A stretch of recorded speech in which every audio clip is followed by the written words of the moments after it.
രൂപങ്ങൾക്കും ഓരോ ഹസനത്ത് രേഖപ്പെടുത്തും.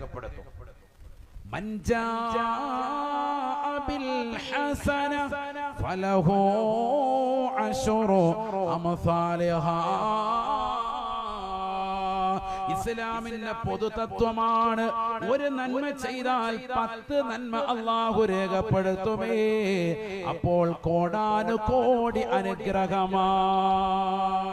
അല്ലാഹു തൗഫീഖ് നൽകട്ടെ. മാത്രമല്ല ഹദീസ് ധാരാളം ഉണ്ട് കേട്ടോ, ഡസൻ കണക്കിനുണ്ട്. من لحى طيبة بها نفسه محتسبا لأضحيته كانت له حجابا من النار.